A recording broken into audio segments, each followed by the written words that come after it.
एक बुजुर्ग गांव वाला राम प्रसाद आग के पास बैठा हुआ है और गांव के कुछ लड़कों को चुड़ैल की कहानी सुना रहा है। इस गांव की सबसे बड़ी कहानी है चुड़ैल की।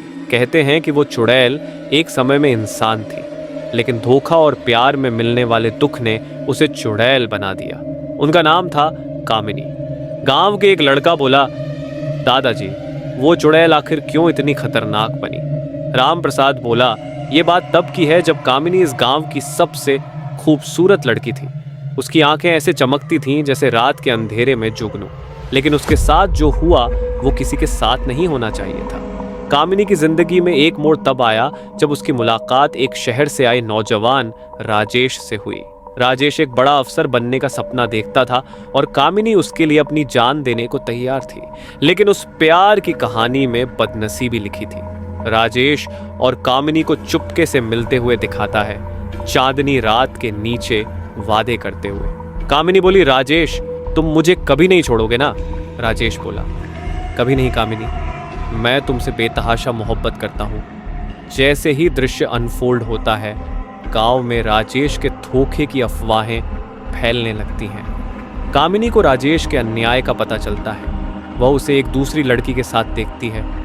उसका दिल टूट जाता है और वह गांव के मंदिर में जाकर देवी से न्याय की प्रार्थना करती है। उसकी आंखों में आंसू और दिल में दर्द होता है। वह अपने कमरे में खुद को बंद कर लेती है और अंततः अपनी जान ले लेती है। लेकिन उसकी आत्मा को शांति नहीं मिलती।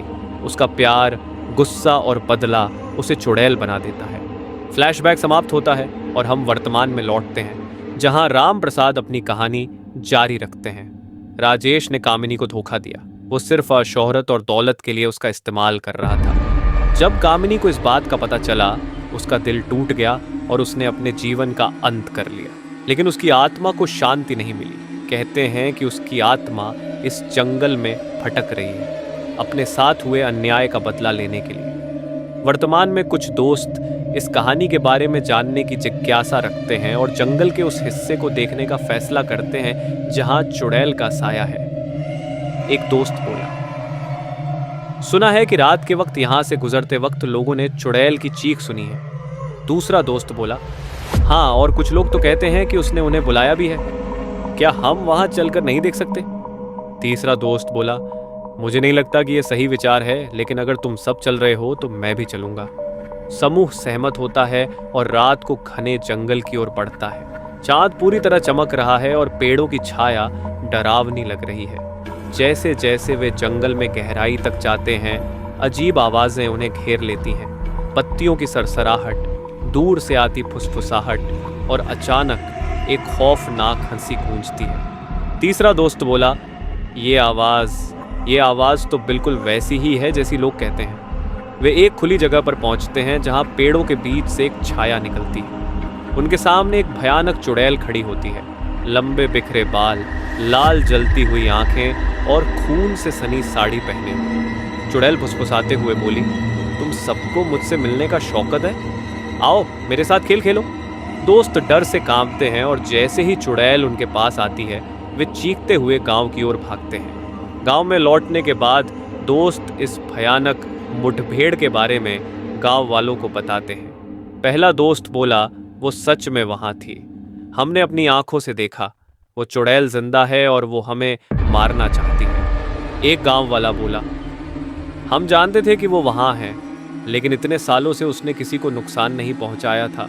लगता है अब वो जाग गई है। दूसरा गांव वाला बोला, हमें कुछ करना होगा। हम उसे ऐसे ही नहीं छोड़ सकते। हमें अपनी सुरक्षा करनी होगी। गांव वाले मिलकर एक योजना बनाते हैं। वे तय करते हैं कि वे जंगल में जाकर चुड़ैल की आत्मा को शांत करने की कोशिश करेंगे। अगली रात गांव वाले और कुछ निडर युवक जंगल की ओर बढ़ते हैं। वे अपने साथ हवन सामग्री और मंत्रों की पुस्तक लेकर चलते हैं। गांव का पुजारी बोला, हम देवी माँ से प्रार्थना करेंगे कि वो कामिनी की आत्मा को शांति दे। हमें पूरा विश्वास है कि हमारी भक्ति और हवन से उसकी आत्मा को मुक्ति मिलेगी। जैसे ही वे जंगल के बीच में पहुंचते हैं, हवा तेजी से चलने लगती है और पेड़ हिलने लगते हैं। सब लोग डर के बावजूद हवन करना शुरू कर देते हैं। हवन के बीच में ही चुड़ैल प्रकट होती है। उसकी आंखों में आग और दर्द का मिश्रण होता है। वह चीखती है, लेकिन पुजारी मंत्रों का जाप जारी रखते हैं। चुड़ैल गुस्से में बोली, तुम लोग मुझे शांत नहीं कर सकते, मेरा बदला अधूरा है। पुजारी प्रार्थना करते हुए कहता है, हे माँ दुर्गा, हमें अपनी कृपा दो, इस आत्मा को शांति प्रदान करो। जैसे जैसे मंत्रों का जाप बढ़ता है, चुड़ैल की शक्ति कमजोर पड़ने लगती है। उसकी चीखें धीमी हो जाती हैं और उसकी आकृति धुंधली होने लगती है। अंततः चुड़ैल का साया गायब हो जाता है और जंगल में शांति छा जाती है। अगली सुबह गांव में सूरज की किरणें खिलती हैं। लोग राहत की सांस लेते हैं और मिलकर मंदिर में पूजा करते हैं। पहला गांव वाला कहता है, अब हमें यकीन हो गया कि कामिनी की आत्मा को शांति मिल गई है। दूसरा गांव वाला बोला, हाँ, अब हमें डरने की जरूरत नहीं है, हमने उसे मुक्ति दिला दी है।